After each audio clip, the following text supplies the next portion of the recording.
And then it's this weird thing that happens with most lead sources, with most companies, that if you go work at like a company that's not in Detroit, and you are a Detroit agent, you get 100% of the leads, because a lot of people don't want to work those leads. Yeah, right? That's true. So that's what's happened to us repeatedly, is that we'll sign up for Rocket Homes, or we worked at Quest, and it's just like, well, take all these Detroit ones and we'll drive around like crazy in the city. 30,000, 5,000, we don't care, because what it's done for us, we've met 1 million people, we've grown our business, and then some of those houses we sold for 60,000 are now worth 170,000, right? Yeah. And it just continue to grow. So it's allowed us over, again, I think I've been in real estate now for 6 years, maybe 7, I don't know. But now, we're working with clients at every price range, every price point. And I'm getting, even to this day, I'm getting 5 to 7 leads a day from a lot of these lead sources, because no one else wants to work these freaking leads. So I'll take them. I'll have a conversation with anybody. Everybody, it's Brooke Jones, aka the Millennial Agent. Hey guys, it's your girl Tyra Nicole. Hey everybody, I am Nicole Pay, and you are watching the RPR podcast. That's right. Okay.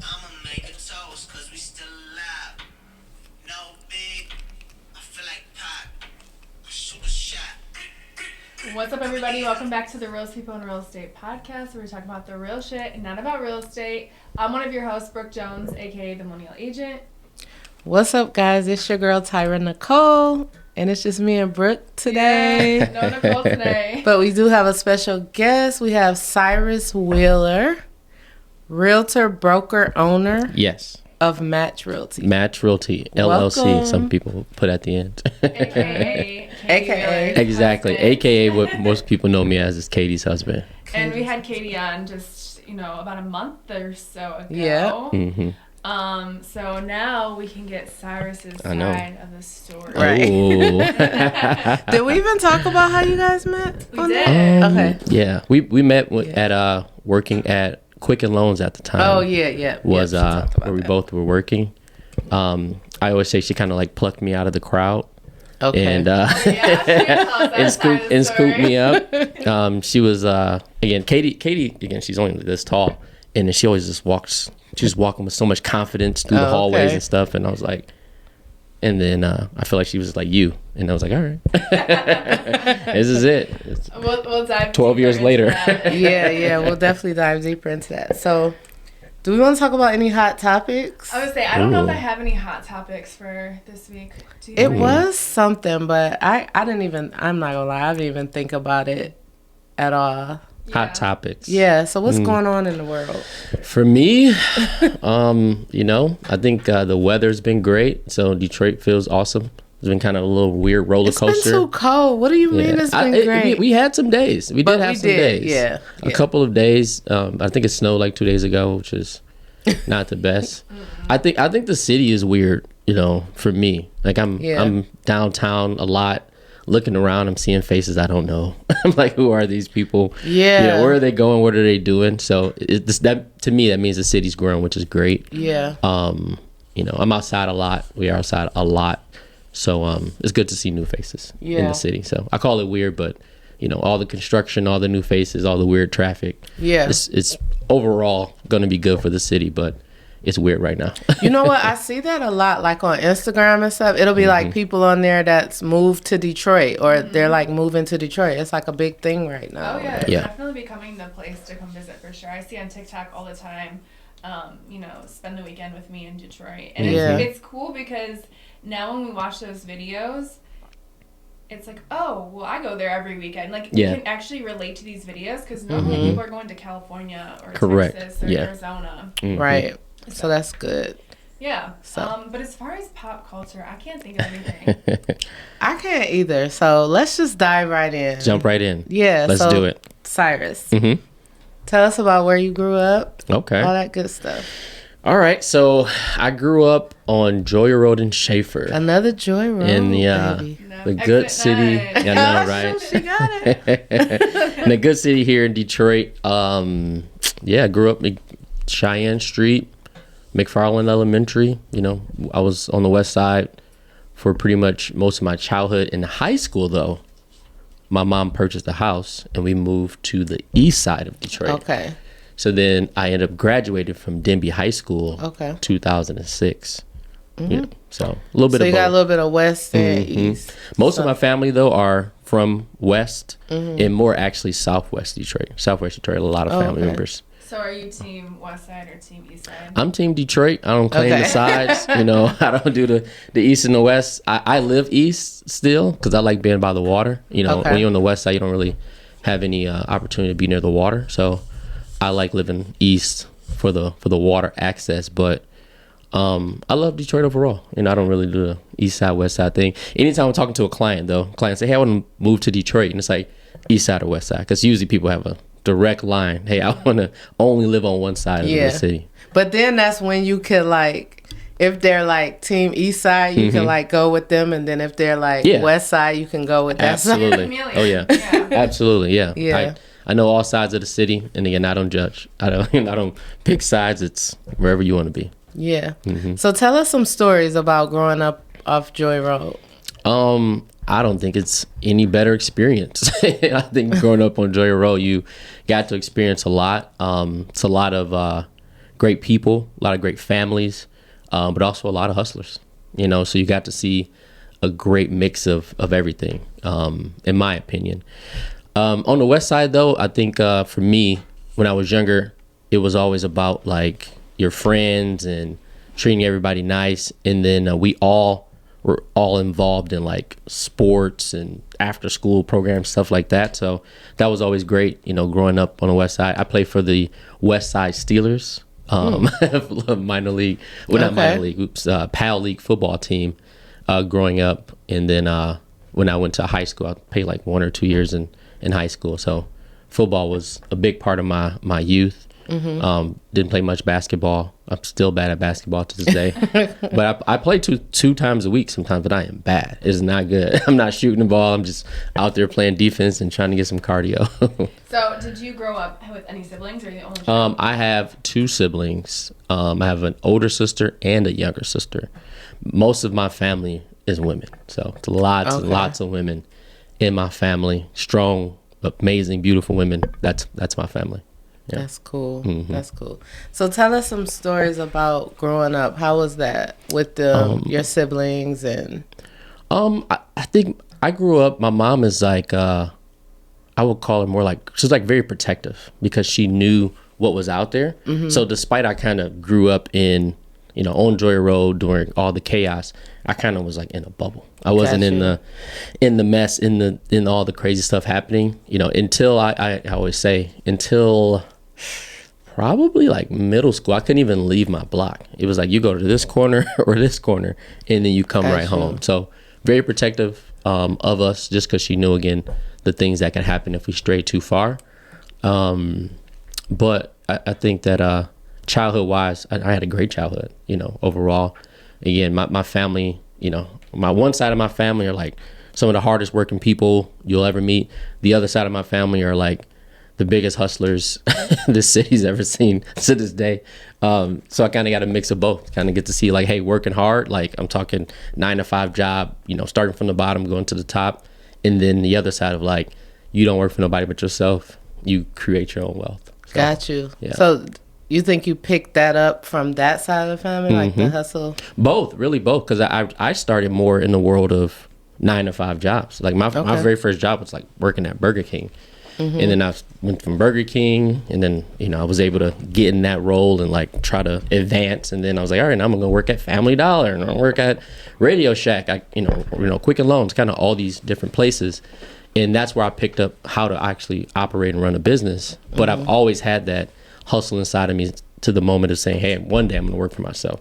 I remember when I started my first company and did my first LLC all by myself when I was 19 years old, when you have to send out the LLC paperwork to the state versus now you can just do it all online. I started really early in that world as well, just because it was just kind of innate in me to try to not work for somebody if I could. What was that first LLC that you started? It was called Tech Specs. Tech Specs. Yeah, what so is that it was a company that I started because I found out as I was working at Radio Shack that no one knew how to work any of the items once they got them home. Yeah, that's So I created a company while working there to show people how to do it. So they would come in, buy the item, and I would say, hey, here's my car. If you need help with it, I'll come to your house and hook it all up for you. Good. Oh, wow. So that was my first company. So I used to just, go?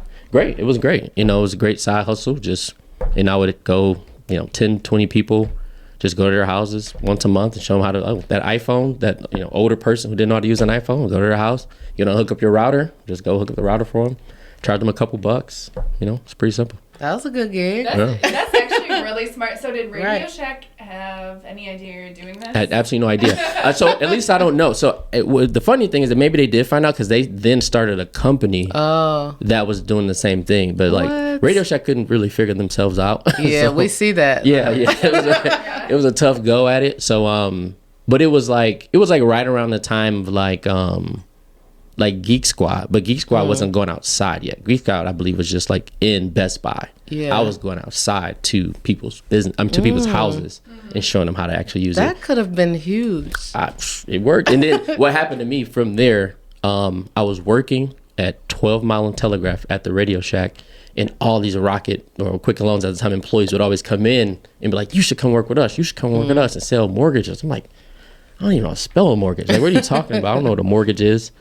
And then eventually a buddy of mine went and worked there, and I was like, I'm going to try it out. Put my 2-week notice in, and really the rest is history. And you closed down your LLC? Yep. Close it down, and just, when you're working at Rocket, you can't have nothing else.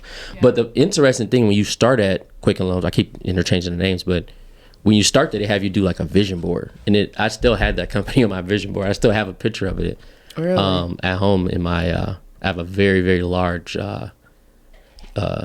iCloud Drive account, like with just like all kinds of crazy stuff in there.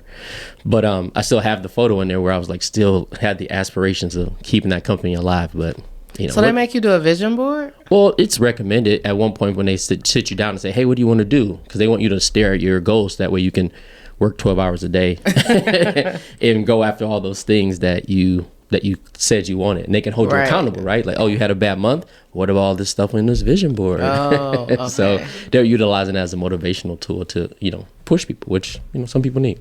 So how old were you when you got recruited to Quicken Loans?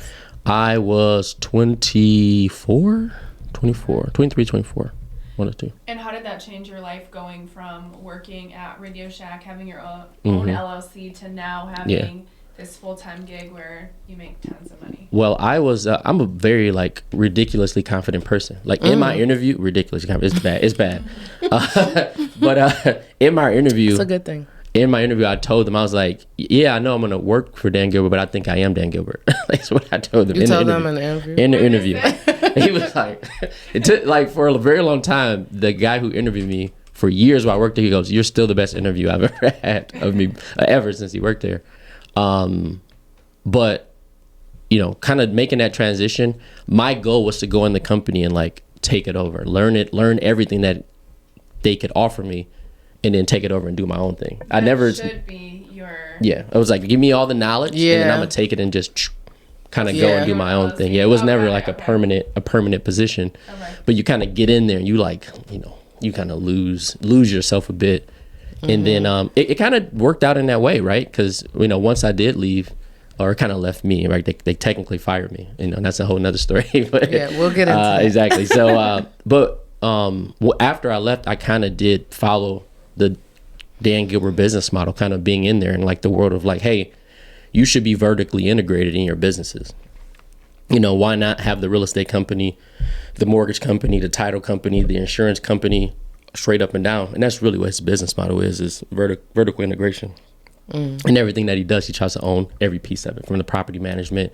He wants to own the building that he's in. He wants to do the mortgage for the whole thing, right? And that's really how you make the most money in the mortgage real estate spectrum. Wow. Yeah. How much, if you don't mind me asking, what was your best month at Rocket? What were you bringing home? Best month at Rocket was $60,000 a month. Yeah, it was 1 month I made $60,000. That's good. And it was, again, that was the month I was like, I would never do anything else. I was like, I can't imagine. What was that like that month? Walk us through that month. I'm making 60,000. What'd you buy? What'd you do? I gave it all probably to between I don't want to say all the businesses' names. I gave it all to the businesses in Greektown. Probably. Yeah, all the businesses in Greektown. And maxed out my 401k, just all kinds of random I want to stuff. know like what you did to make 60,000. Like when you working like 12-hour days. Absolutely. So at when you work there, you were working from 8 a.m. to 9 p.m. at night most days, right? So you're working 13-hour days, hour lunch. If you're not making that much money, your cost per hour is ridiculous, right? So, and it's not an every month thing, right? It's it's a roller coaster. 60 this month, 20 next month, but you still end the year at 200. Most people are okay with the overall year, but it's again, it's the difference in working in there versus a lot of other places. It's more about, like, I call it mind over mind. You know, a lot of things you do, it's, you know, mind over matter. Like, oh, I'm working at the plant. It's tough, but you can kind of convince yourself over and over. You got to just keep moving. When you're working in that type of world, it's like mental gymnastics, because you just have to convince yourself in your head to keep repeatedly doing something that it's hard to, you know, when you're down, you're not having a bad day, when things happen on the outside, you really have to block it all out. Like one of the isms that they have is ignore the noise, because you really have to, because it's just you battling yourself internally to keep pushing yourself to make that next phone call, help that next person to try to improve, you know, their financial picture. So, but it's very gratifying, you know, because of the amount of money you can make, but it's also a very, very tough thing to do, especially being so young. You know, 23, 24, 25. I think if I went back in there now, I would dominate, right? Because I like get it in a different world. Yeah. But being 24 and being like, why am I doing this? I just max out my 401k. Like, what are you talking about? Yeah. Like, buy this suit. I gotta buy all these suits. It didn't make a ton of sense, but in hindsight, of course, it you know, I say the training that you get working there is some of the best sales training out. If you want to learn to be a great salesperson, just go work at Rocket Motors for 24 months. So you can last that long anyway. So would you attribute that start to like help your career now, like as far as in the sales world? Not just in sales. I was always a good salesperson. It helped me understand the business model of what I'm doing today. I was already a good salesperson. I was already understanding business. You know, I was doing P&Ls at 22 at Radio Shack. So I get how to run that aspect. I just didn't understand finance. So now understanding the finance side from a mortgage and real estate and all that world is the thing that has allowed me to catapult my business and, you know, being Match Realty and all the other ancillary businesses around it, right? So I think that's what it taught me the most. Okay. So 2 things about Rocket. You and Katie met. Oh yeah, So best part. Dive a little deeper into that story. We need your side of it. My side of the story. Okay. So yeah, we were, you know, trying to frame this the best way possible. But I remember the first time I seen Katie wasn't actually at Rocket. It was on Facebook. Oh. So we were Facebook friends before we were. Before we even knew each other in person. Oh, okay. We were on the same team even at Rocket and didn't know that this was the same person because we both had these like outside of work personas on the internet that were not how we operated inside of work. So it was like, I remember I posted a picture of my work shirt and she was like, oh, like she like seen it on her timeline, like, wait, this is the same guy. Yeah. And then that was like the first time where I was like, oh, she kind of noticed me. And then so you're trying to get her attention. You know what? So Katie walked around. She was like the young lady that, like, you know, of course people were interested in, but she kind of like floated in between the raindrops. So it's hard to like catch up with. So floated in between the raindrops. So she's hard to catch up with, you know. So I was always just kind of like peeping in. I'm not a person who like flirts first. Like, that's just not who I am. I'm not gonna just go up to a girl and be like, hey, yo, what's up? Can I get your number? You know, that's like not my style. So I kind of like wait for a mutual interest. So the mutual interest for me, right, the moment where I was like, oh, I think she's feeling me, is we were out at, I'm gonna just not drop all the business names. We were out at Level 2. Oh, geez. It was like a weird day too. Nobody was downtown. She was downtown at Level 2 already. I was coming to meet up, I think, with my friend Amy. I think Amy Noordine is the one who invited me out, and she was already there with a couple of her friends. And then I walked in. She's like, hey, how are you? And she's like, oh, nice watch. And I was like, oh, "You like my watch, huh?"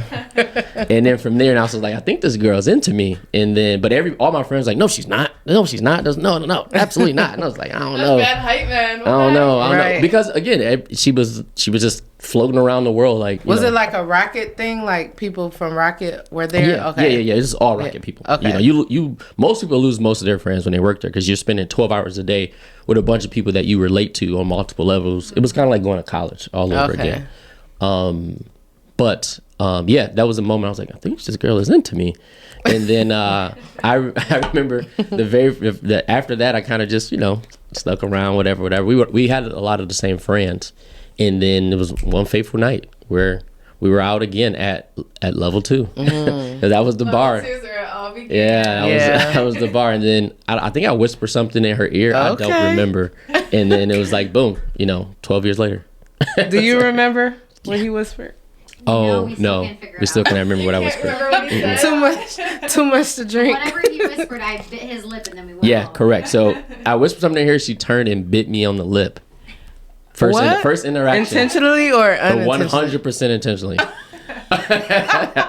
Bit my and it was like, and then 12 years later. Oh, that was like she like imprinted on me or something. It's like a Twilight moment or something. You guys were like just together every single day. No, I skipped a huge part there. So she ran for me for like 10 months after that. And I was just like, all right, whatever. You were persistent. Yeah, correct. And then eventually, fateful day, May 22nd, 2013 is when it was like, boom. May 22nd. He remembered the date? Oh, yeah. That's impressive. Well, we also got married on that day. So we got married on our dating anniversary. Keep it simple. That's cool. Make it easy. I know, right? No. We did try to go to Legends, but they were closed. So on the wedding? On the day we got married. I actually went to Legends after a wedding. Before, so is that a thing? Well, we just went to the Justice of the Peace. We were right down at the courthouse, got married, and then, but again, it was closed. Legends was closed. They brought the bride and groom up on the stage and everything. So. Maybe that's a thing there. Yeah. Hey, it depends on what you're into, right? I guess so. Yeah. So can you tell us a story about how you got fired from Rocket? Well, that's an easy story. I deserved it. It was so Rocket has this thing called no return call complaints. And I got 7 of them. Usually they fire you at 1. What is that? No return call. So example, if I say, hey, I'm gonna call you back at 3:00, and I don't call you back at 3:00. That's a no return call complaint. If somebody calls me, leave me a voicemail, and I don't call them back within 24 hours, that's a no return call complaint. So how do they know that you didn't call? You have to document everything? It's all, they have the computer system, the call dialer, it's all in there. And then what would happen, imagine if I say, hey, I'm gonna call you back at 3, and then I'm like busy on a phone call, and then the client may call back in and say, hey, Cyrus said to call me at 3, it's 3:15. Okay. No return call complaint. So why weren't you calling people back? Because so the days being there is you have so I was in a region or I was in an area where I was calling between 100 125 people a day, calling all those people, pulling 8 credit reports, and I was stacking the credit reports. I need to call them all back. So I ended up on a phone call too long. I'm trying to working this transaction. Yeah. And I'm like, oh wait, I gotta call this person back. And I'm like, all right, I'm gonna call back in 2 minutes. I get on the phone, I'm trying to sell it. I walk back that 2 seconds was 7 minutes, 8 minutes, 10 minutes. And now stuff like that. Or again, I remember I got a no return call complaint because I was on vacation. Right? Like somebody called me. I didn't call them back that day. Dumb thing. I was out of work the next day. So the next day, you gotta call them back still, or you gotta your out of office person has to call them back. So just all these like random one-offs, random things that would happen. So somehow I got to 7 in a 5-year. That's a lot of pressure. In a 5-year career. Yeah, and again, like I said, I'm 24, 25, calling people. I'm like, I'm just trying to make money and just I like running this way, and but the interesting thing about that whole experience is that it still taught me a lot about myself, and it's helped me operate better in my business where. For a while, I always I put safeguards in place so that way that doesn't happen in my business currently. And then, being a realtor, it's a little easy because most realtors don't call nobody back. So that's so if actually I miss great. one, it's like, oh, no big deal. I'm still better than the other 20 people who just never answer the phone. Because follow-up is so important. Yeah. It's the most important piece of the business in real estate. Doing what you say you're going to do and calling people back is the business in real estate. One thing I tell my agents all the time is, the person who's going to win in real estate is the person that's on the phone the most. If you see real estate agents, they ain't got their phone in their hand talking to people. They're not doing anything. You got to talk to people. It's impossible to be in this business and do what we do and not be on the phone 6 hours a day, 4 hours a day. So, get on the phone more, call somebody. I don't care if it's your auntie. Talk to somebody about what's happening and what's going on in business, and not just sitting in there. You get 12 likes on the post. What's that going to do? Right. Call somebody. Get on the phone. So. Definitely. So when you got let go of from Rocket, what was your next move? I got let go in like December. I don't remember what year. It had to be like 2017. Tell us how you felt about that first. Like, getting fired. Once you got let, it was like, well, were you expecting it or? Well, at 7, so what would happen is, this is my testament for being a good salesperson, is that I went in the room to get fired after number 3, and I would always talk my way out of it. Oh, okay. So it was like repeatedly, I was supposed to not be there, and then I was like, I made it out. All right. I would leave the room sweating, like, whoo, I figured it out. So made it to another day. At 7, I think the company and the leadership and me, we were both kind of like, hey man, I'm just like, I'm not feeling it anymore. This is tough. So it was okay. It was still hard because again, I don't have a college degree. I didn't have like, oh man, I'm gonna do this thing. Yeah. But I was in a position between, what Katie was doing and what I was able to save at the time. I took 6 months off. Right. So I was just like, I'm taking 6 months off. I'm going to sit back and relax. I'm, eating mushrooms. I'm smoking weed at 9 a.m. I'm drinking beer. I'm popping champagne at like 11. I'm just like, I don't even know what to do. It's just too much time. And I had broke my wrist snowboarding as well. Okay. I literally stopped working at Rocket. A week or two later, broke my wrist. I still had like Cobra insurance. It was like, okay. Because that's when your insurance is like the afterwards. So it was a crazy worked experience. Out how it was supposed to. Crazy worked out. But then that's also right when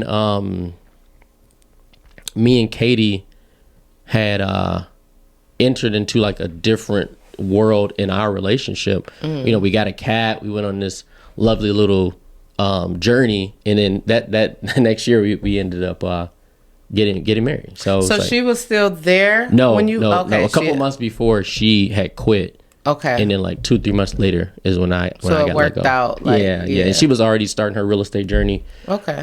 And then right after that, I still went and did a year at another mortgage company. This is when J.G. Wentworth, I remember that, was trying to do mortgages. And so I went and worked there for a year, which was cool. I think working there was Rocket was great. Working at J.G. Wentworth taught me how to actually close a loan.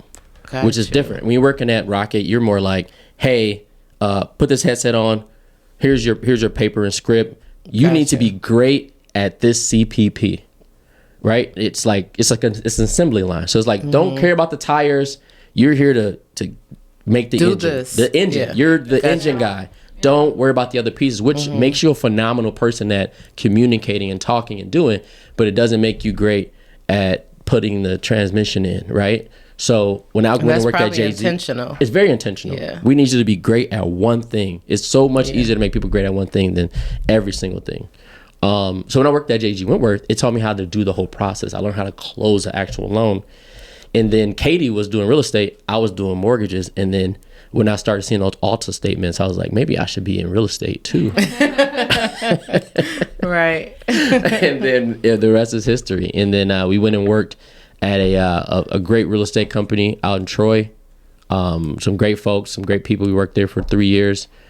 Together. Okay. Yeah. I just follow her around. So it's like, and I didn't know her before she worked at Rocket, but she worked there first, and then I worked there. She left quick, and then I was out of there too. She went in real estate, I jumped in real estate. She worked at Quest, and I worked at Quest. The only difference is when these years are flying by so fast. It had to be 2000 and 2001. I started day trading. I started trading stocks. This is when everything was going crazy. It was I thought I was a day trader. Really, the market was just going up. 2001 or 2021. My apologies. Okay. 2021. Yeah. This is the one. So 2021, I started day trading. With the rest of the world, meme coins, all the crazy stuff. Yeah. Was doing great. I was like, I don't need real estate anymore. I'm a day trader. Did you get Bitcoins? back then? I didn't really know. I love the altcoins, all the meme coins and altcoins. I didn't really focus on Bitcoin. I still think Bitcoin's stupid. Okay. But somebody, I'm gonna get yelled at probably for That saying must that. be a Rocket thing, because one of my other good friends, her husband worked at Rocket. He left and he started day trading. It's just you're there like doing this computer thing for so many hours, analyzing. What got you into that? Day trading? Day trading, yeah. Katie got COVID. And I sat in the room by myself for like a week and learned how to day trade. Was it just something you were interested in? So when I worked at Radio Shack is when I first got into stocks. That's when I first started trading stocks. I was buying Radio Shack. That's why I knew to leave, actually. That's how I knew to leave Radio Shack. Because you saw where they were going. I was following the markets. And I was like, this stock sucks. This company is bad. They're probably not going to be out of business. They proved to be who I thought they were. That's when I knew it was okay to leave. I was like, hey, this isn't working. So that's when I got into it. Again, I was buying BlackBerry stock. I was so into BlackBerry. I love the BlackBerry. Yeah, I was buying. We could do like a whole session on BlackBerry. BBM. Yeah, it was. No, I was really into BlackBerry stock. I was buying all kinds of stuff. But that's when I first got into it. And then when Katie got sick with COVID during all that, I sat in a room and I figured out how to do it, read some books, watched a million YouTube videos. I am a student of YouTube University. That's what I do. Yes. I watch 4 hours of YouTube every day. Agreed. Every single day. More than 4 hours. Same here. Actually, all I don't day. even really watch like Netflix, Hulu. I'm YouTube. Much. Yeah. Katie goes to sleep. That's switch like to my YouTube. favorite social media is YouTube. YouTube all day long. All day long. I love YouTube. So with I learned that, and I was doing that, and then I was like, hey, you know what? I don't need real estate no more. I'm day trading. Nobody can stop me. I was making $1,000 a day. I'm like, this is amazing. Okay. Yeah, that's great. I just don't need nobody. So it was a great time, and then I started stepping back from real estate, and then around that time, I also then decided to take my broker license. So I never, and I technically it was before 3 years, but most people. I was gonna say, how long were you licensed? Exactly. So most people don't know that you don't have to be licensed 3 years to get your broker's license if you have real estate experience. Exactly, real estate experience. Because I was a loan officer. Yeah. I could have gotten licensed way before. So it's title, you just gotta have real estate a lawyer, experience. Yeah. a lawyer, title company, mortgage, just even a builder. Oh, wow. You don't have to wait 3 years to get your broker's license. Investor. Yeah. So it's so I didn't wait. I got my broker's license because somebody asked me if I had it. It was, and so like I'm weird like that. So he was like, "You got your broker's license?" I was like, "No." And I was like, "Why don't I have my broker's license?" So I got does that mean it. I should get my broker's license? Exactly. So I got my broker's license, and then things started to go not as planned when I was working at Quest, because I wasn't taking leads. I was just really focused on day trading. So I was like, hey, look, I'm just not gonna be here. I'm gonna go ahead and leave. So I said left. Quest Realty. Oh, this was Quest Realty. Great. Okay. Again, like I said, great company out of Troy, great people over there. But I then was like, hey, I'm gonna go do something else. Right, I'm a day trade. And then what happened, because this whole Match Realty thing was not even going to be a thing. I still had like clients in business that was left over, right? I still knew people at Rocket. They were like, hey, I still want to use you. So I reached out to our referral source that we use a lot, which is Rocket Homes. Love those guys. I was like, hey, I still have some clients, blah, blah, blah. And then they was like, all right, cool. Well, you can just still keep working them. And I was like, okay. And then I was about to start flipping houses. So I was like, I'm gonna flip house. I'm a day trader. I'm gonna flip houses, right? Kind of do both. So I was like, I'm gonna go and start my own company. So it all kind of merged in the world where I was gonna flip houses under my own LLC and have a real estate company. And then when I had these random leftover clients, I reached out to Rocket Homes and I was like, oh, well, you can just keep them and we'll just sign you up for the network. And then they signed me up for the network. And then it was like, oh, hey, okay, here's one client. I was like, all right, cool, I'll work this one. Here's 2, here's 3, here's 4, here's 4. And I was like, oh. They just kept coming. Yeah, it just kept coming. So I was like, I'm not going to tell them no. So, and then it's this weird thing that happens with most lead sources, with most companies, that if you go work at like a company that's not in Detroit, but you are a Detroit agent, you get 100% of the leads, because a lot of people don't want to work those leads. Yeah, right? That's true. So that's what's happened to us repeatedly, is that, we'll sign up for Rocket Homes, or we work that Quest, and it's just like, well, take all these Detroit ones and we'll drive around like crazy in the city. 30,000, 5,000, we don't care, because what it's done for us, we've met 1 million people, we've grown our business, and then some of those houses we sold for 60,000 are now worth 170,000, right? Yeah. And it just has continued to grow. So it's allowed us over, again, I think I've been in real estate now for 6 years, maybe 7, I don't know. But now, we're working with clients at every price range, every price point. And I'm getting, even to this day, I'm getting 5 to 7 leads a day from a lot of these lead sources, because no one else wants to work these freaking leads. Like, so I'll take them. I'll have a conversation with anybody. Where's your biggest lead source? Rocket Homes. Okay, so you still to this day is. So wait, let me get this straight, because I'm confused. So you had clients that you were working with while you're banking. They were still reaching out to your. No. So great question. So I already left Rocket. I went to Quest. Quest had I was working with people at Quest. So when you're getting leads from people from Rocket Homes, sometimes somebody may reactivate themselves. 3 months later, they may say, "Oh, I don't want to purchase right now," but 3 months later, maybe they do. So I would reach out to Rocket Homes like, "Hey, this person still want to buy. What do you want me to do with it?" They just decided to turn my new brokerage on to Rocket Homes. Because, for example, if somebody right now, anybody can walk up and say, "Hey, I just want to sign up for Rocket Homes," you know what they're gonna tell you? Get on the waiting list, because the waiting list is long. Why wouldn't you want to sign up to get some leads from the number one mortgage brokerage number one mortgage company in the country? So the list is crazy long. I got lucky by being able to get in there and be able to take advantage, because I was already in the network and I had already had clients of theirs. And it wasn't like just a bunch of random clients. It was like my friends. So my very first client, and perfect example, I'm gonna say his name as well, is one of my good friends, Steve Campbell. He reached out to me. He's a loan officer at Rocket to this day. He was like, "Hey, I want to use you, but when you're a team member at Rocket, you get a kickback from the network for using an in-house realtor." So they want to use an in-house realtor. It's like, why not use your boy, right? We cool. Why not use me and get the kickback versus just getting sifted to a random agent? So that world of us knowing all those loan officers, now they send us business. Now we help them buy and sell their houses. It's all just interconnected in that sense. Yeah. Okay, so it's like Zillow. It's a lead source. I did hear, actually, one of my really good friends, she was purchasing a house, and her fiance worked for Rocket. They basically told her, you have to use a Rocket agent. So that's just anybody that's with the Rocket. If you're in the network, yep. So in Rocket they have these isms. They call it eat your own dog food, right? That means use one of Dan Gilbert's companies. So it's eat your own dog food, because it's like, hey, why would you work at Rocket Mortgage and not use Rocket Mortgage for your loan? Right? Doesn't make any sense. Why would you work at Rocket Mortgage and not use a Rocket Homes agent? Why would you not use Amrock Title? Why would you not use all the other 10 businesses that he owns? So again, great business model. You got 10,000 employees, you make them all use you. It makes a ton of sense. So is there a real estate part of Rocket? Rocket Homes.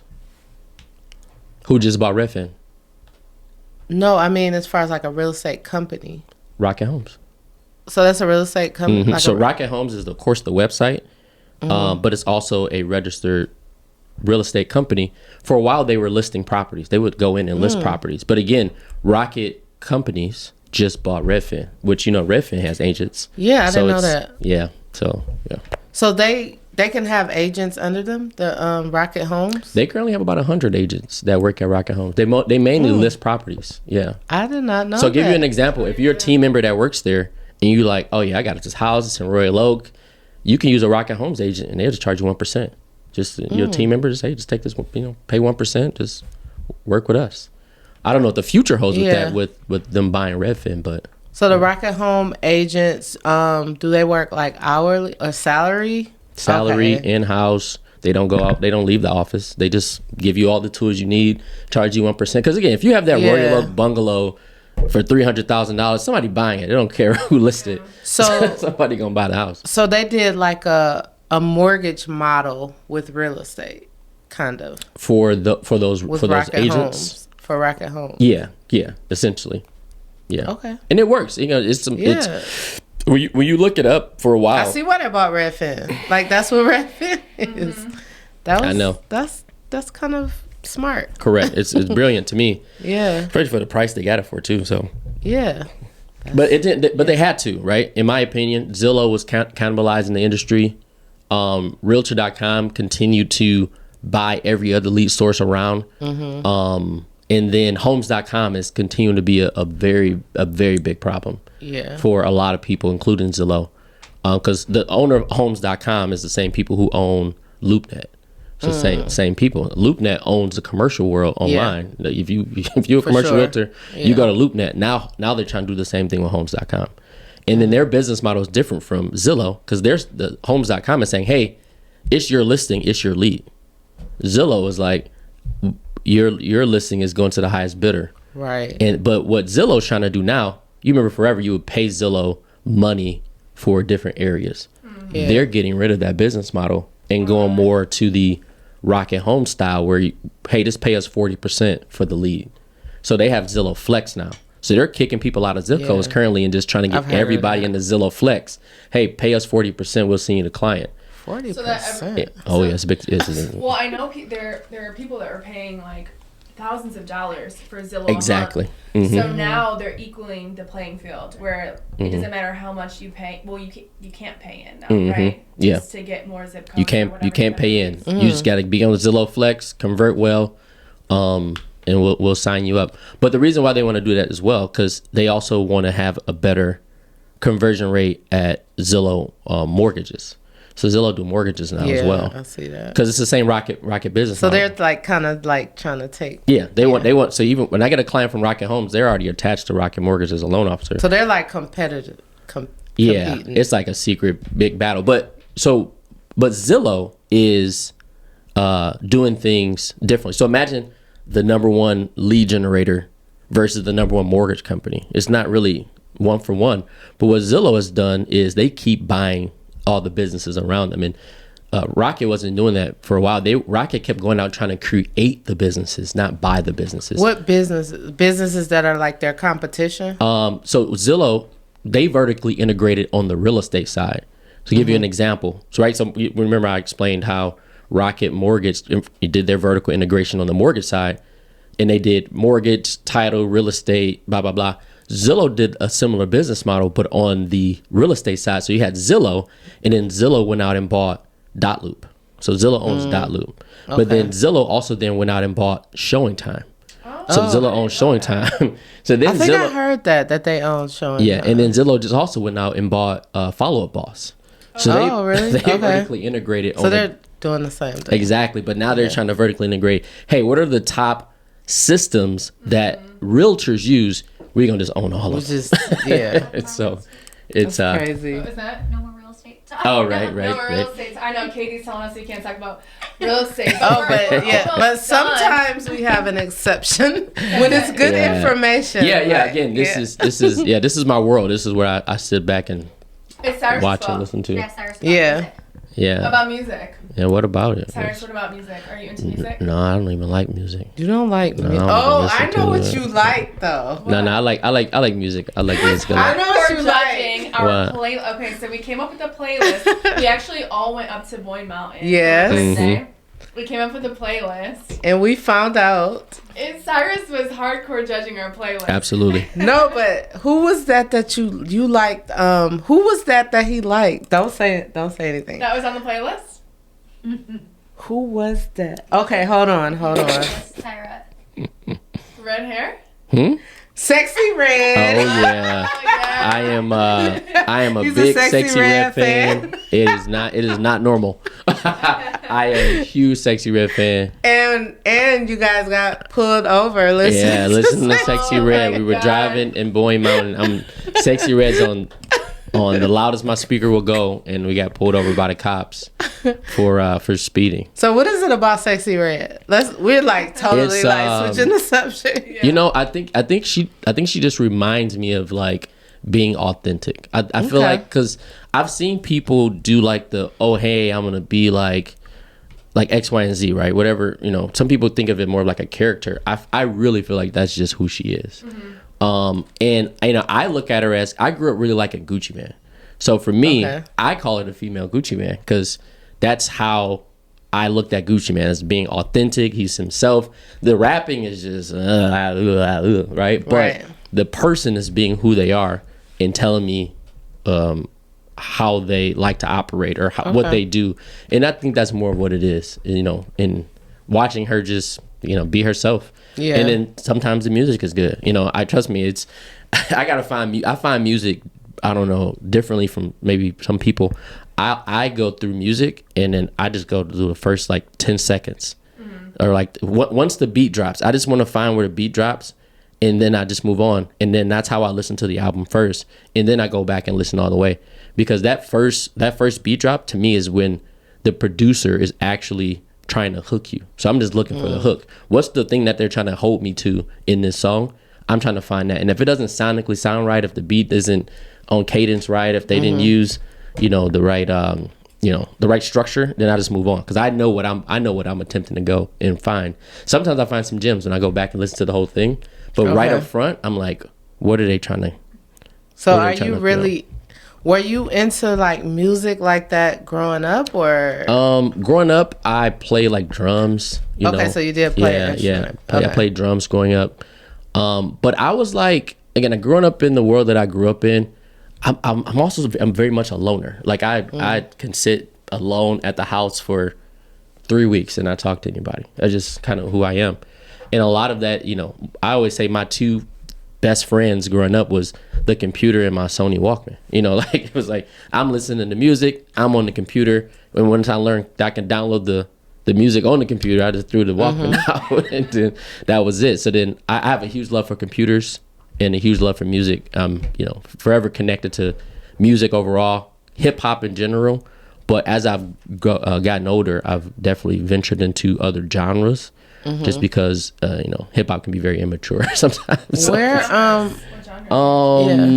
some like I don't know, a little bit of everything. You know, I always say I can listen to anything that's not gospel or I can't listen to gospel music. Gospel music or like heavy metal. Everything else I'm open to. I've been trying to listen to some country here and there. Right? And again, I'll give you a reason why the two gospel music makes me cry, so I can't listen to it. And then the heavy metal stuff, it like taps into my ADHD too much, and it just it's, I don't know, it's just too much. I'm like, it is too much. Yeah, I can't do it. You know, it's chaotic, but it's like soothingly chaotic. It's bad. It's that music is wild. It's wild stuff. Wild stuff.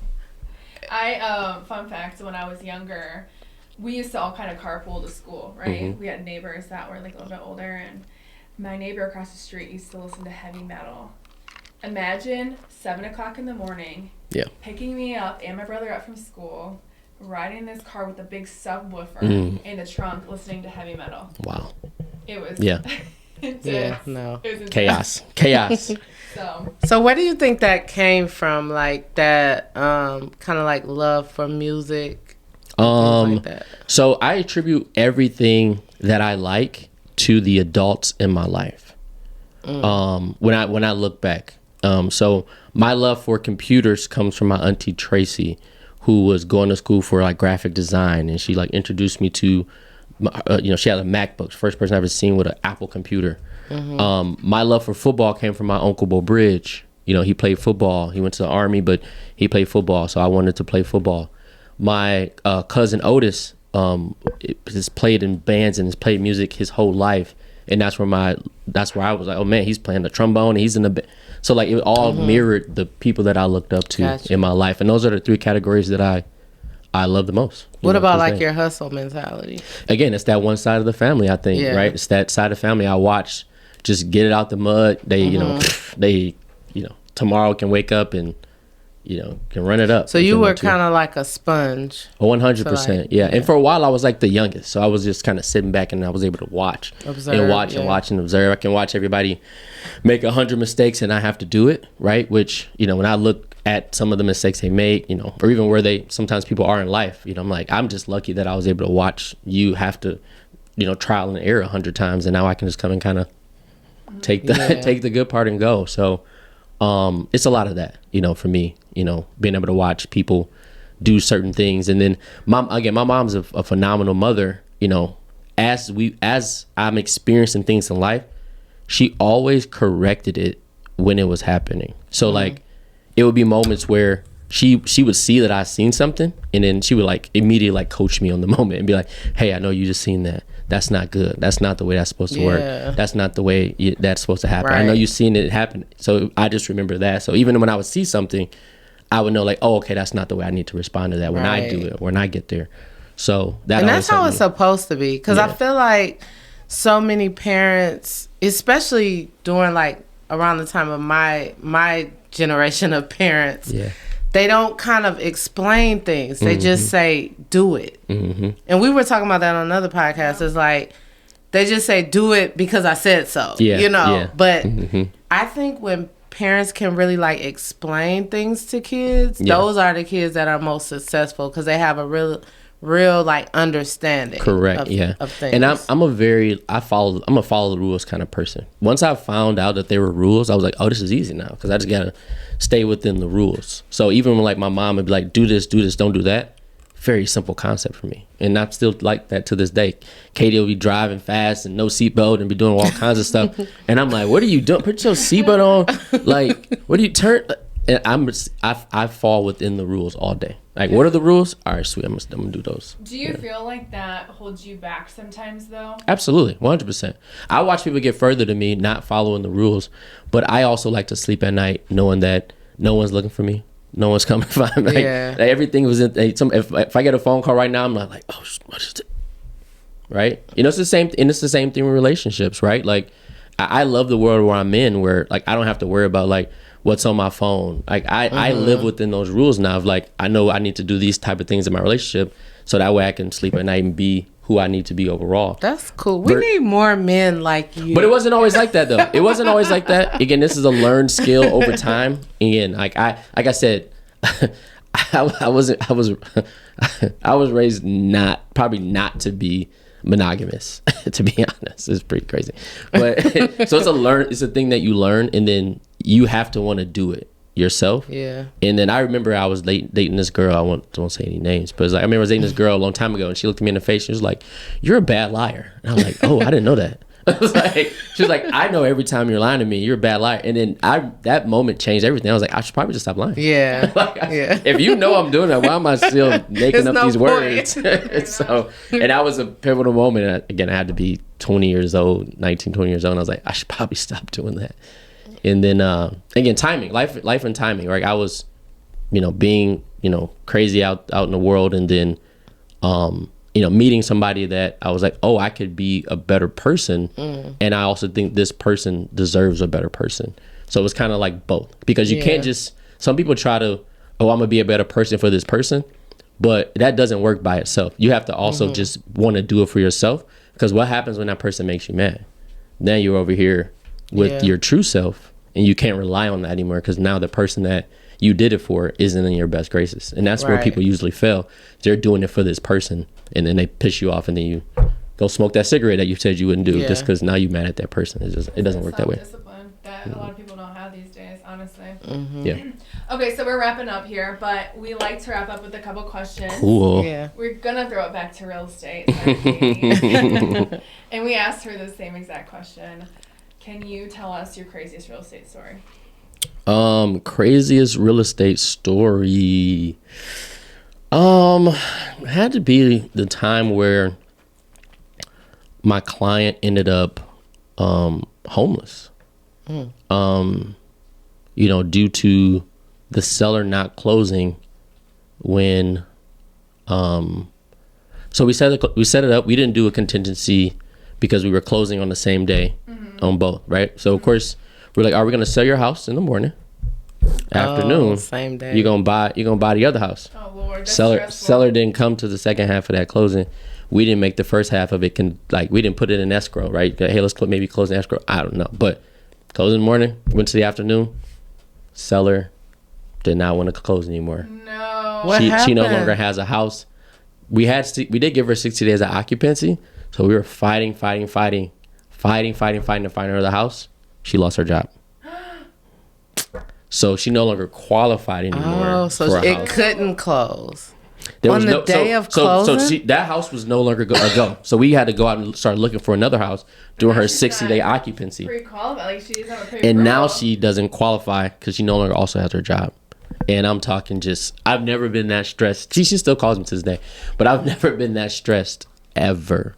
And then eventually she was able to find a rental property. She was happy. She's like, yeah, she made like $120,000 selling her house, but like it still wasn't nowhere to go. She had nowhere to go.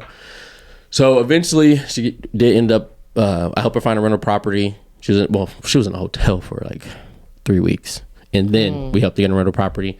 And then a year later, I helped her buy a house. So I was like, I have to help you buy a house. Yeah. Like I'll work for free at this point. Right. After she got that job. Yeah. So she's like a nurse, so she found her job quick, but it was just like in that time frame, it just was like too quick to like get the job, do the thing, get the pay stubs, and that's the thing about real, like it could be so stressful because everything falls back on you, so I get that. And at that point I was younger in my career, and my broker's like, why would you? And I'm just like, what I'm supposed to do here? Like, we were closing on the same day. Why wouldn't you put that contingency on the? That's what he was saying. But even when I look back, I'm like, there's almost no way to avoid it because you have to close the first one first.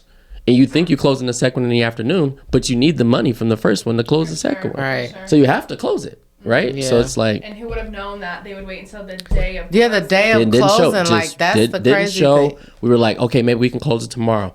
Okay, what if we were still waiting? I don't want to sell the house anymore. So at that point, it's like we can sue this guy, right? Because technically we can make him sell the property. But she's like, I don't want to sue. I don't want to do that. Did she at least get the EMD? Yeah. We got EMD back, everything. Yeah, so. what is that, like $3,000? Honestly, that's the agent's fault. I don't even remember who that agent is. I wish I might go look back and see who it was. That's why I say nothing is closed until it's closed. Until I get that. Until actually the check clears. Funding, baby. When it funds. Once it Where's funds, funding? You got funding. So it's wild times. Real estate's crazy. Okay, so my question is, what would you tell your younger self? Take more risk. I tweet about this all the time. That's why it's an easy one. Take more risk. Every time you see it, take more risk. That? I think you're going to gain either wild success or wild learning experiences taking more risk. And I'm just a very conservative person when it comes to taking risks. Or at least I was for a very long time. I've been able to take more risk being with Katie because she's like a risk engine. taker. Yeah. Well, no, in a different sense. So like she's a risk taker, but I'm more comfortable in our world to go, okay, if I mess this up and I end up poor on my side, she's fine. So I can go out and take a wild risk and try something and go, will this work? And I think I've been able to figure out more in the last 4 to 5 years. And now I look back like, man, I should have took more risk because I had the information. I've always had the information. I've just been afraid to go out there and do the thing or apply. So she's actually helped you to be able to take more risks, which has made everything actually better. Absolutely. And again, she definitely has helped me just because she is a unlimited risk taker, right? And watching her not die and while she does all the crazy things she does sometimes, I'm like, you can do that? I'm like, oh, you could just do that. That's pretty crazy. I didn't think you could do that. But that's one element. But then the other one is just having a good partner where you can take the risk and know that, win, lose, or draw, that person's there for you. Katie doesn't care if I made $0. Like last night, again, we were at the Elks Lounge and she was like, you should just follow your dreams and be and good into music. And I was like, Katie, I can't. I have to make money. She goes, I'll take care of us. I'm like, that's such a good wife. Yeah. So I love that. Of course I wouldn't do that, but all right. So are you going to end it with a song? In a song, since you're in music. No. I'm just kidding. I'll sing some Drake songs. Or Sexy Red. We're gonna get you more into music, Cyrus. I repeatedly think about it and attempt, but I really, really, really like money. Yeah. Okay. So it's hard for me to like sometimes think of a world where I'm like, I'm gonna go follow my dreams just for me. And I'm also a person that's like, I feel like that's almost like weird and selfish. I don't know why. I'm like, to follow your dreams? Well, at this stage, and just be like, I'm gonna just start everything over and just follow my dreams. I'm like, I'm a person. In the world I've always lived in, I do the things I need to do to make whatever needs to happen, and I'm fine with that. I'm a person. I think through life like today, tomorrow, and I put this like thing in my mind called forever. So when I put the forever element there, that's when I know if I'm okay with something. So if I go, if I was to do what I'm doing right now forever, will I be okay with that?